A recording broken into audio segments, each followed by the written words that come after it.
Tunisia's border with Libya remains closed and a night curfew is still in place in the border town of Ben Gardane. Tunisian security forces have been clashing with suspected ISIL militants trying to enter Tunisia from Libya. At least 55 people have been killed so far, and that includes 36 attackers and 12 members of Tunisia's security forces. The suspected militants targeted an army barracks and police post.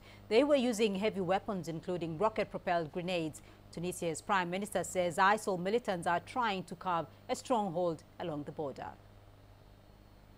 Let's get you an update now on those developments. I'm joined live from Tunis by the managing editor of Tunisia Live, Simon Speakman-Cordell. Simon, welcome to Africa Live. Of course, that situation in Libya continues to cause a lot of concern across the African region. But what's the latest on the situation along the Libyan-Tunisian border? What are the developments?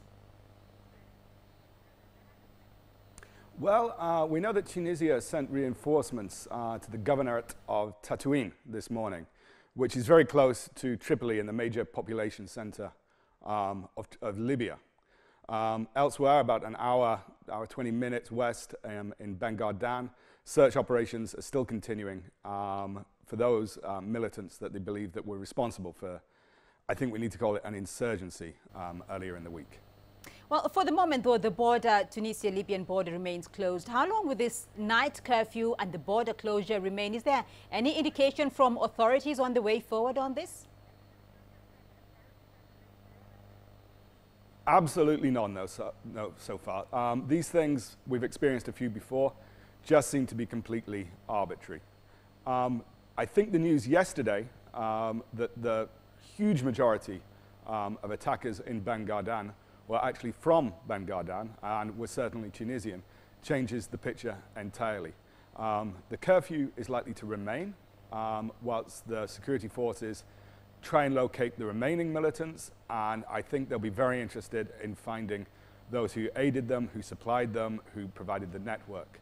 And talking to people in the security services, they expect those numbers to go into the hundreds. So I think for the curfew and security operations in Ben Gardane, we're going to see them for some time yet.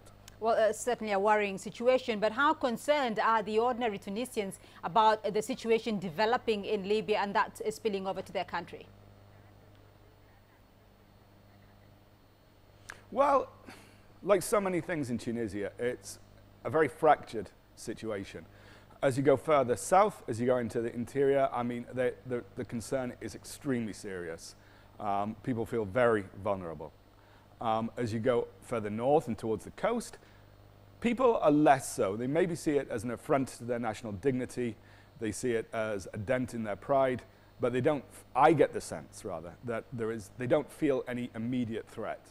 This is very different than the sense in the interior where the threat is very real and very immediate. All right, Simon Cordell there in Tunis. Thank you.